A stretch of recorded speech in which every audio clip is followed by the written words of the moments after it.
What makes us love talk show hosts? Their jokes? Their giveaways? Who knows for certain? For many people, they like the appeal of a kind person. So naturally, who is always telling us to be kind but Ellen DeGeneres?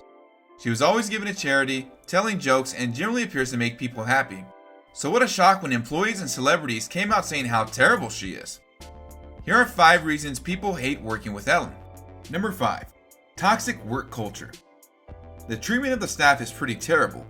Many staff members have spoken up about the deplorable treatment not only from Ellen, but other senior staff members as well. A happy workplace makes a happy worker. The opposite is also true. Several employees that have come out saying that the Be Kind mantra is all for show and the actual workplace is horrible. These staff members are so concerned about their future in the industry, they wish to remain anonymous for fear of retaliation with the Ellen Show executives. They were told not to talk to Ellen at all ever if they saw her on set or around studios. They were threatened if they failed to comply with these orders.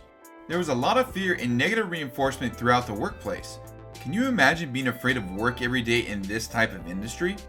The entertainment industry should not be full of fear and threats. It is a place to express creativity and make a difference or have a voice. And the staff at the Ellen Show did not have that experience, unfortunately. Most of these staff members could only tolerate this treatment for under 2 years. Many of them were fired or let go when they took medical leave or bereavement for family funerals. The other ones simply couldn't take the treatment. Number 4. Racism. In the multiple employees that were interviewed, several of them mentioned how uncomfortable it was for them to be a person of color on set. An ex-employee of Indian descent said that she was often questioned on her racial background and had jokes made about her heritage. From senior staff members mocking her accent to actually saying slurs to her about the color of her skin. She was so uncomfortable that she eventually walked off set and never went back.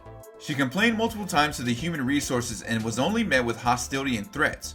Another staff member who is African American had racial stereotyping and slurs from her first day all the way up until the day she left. Having executives comment on her hair as well as making comments like, quote, "I only know white people's name," end quote, and quote, "I can't tell black people apart," end quote. Now she attempted to report these comments and nothing was ever done. The reports were never looked at. Several employees have similar stories. One ex-staff member said, quote, "Even though Ellen didn't make these comments, it is her show and she runs everything. She should know the awful things going on. And because nothing is being done to prevent these atrocities of the workplace, she is just as much to blame. Talk to the staff, ask us questions, get to know us. Then you will see the Be Kind mantra you have established is fake." End quote. Number 3. Favoritism. For employees who were not favorites of the executive team, they would be met with constant pushback with everything they did. The biggest threat they faced was unemployment. Yes, the executives would dangle their contracts like fishhooks to control employees. They let people go and don't renew contracts with those that ruffle feathers. If an employee isn't a favorite, they are not brought back to work.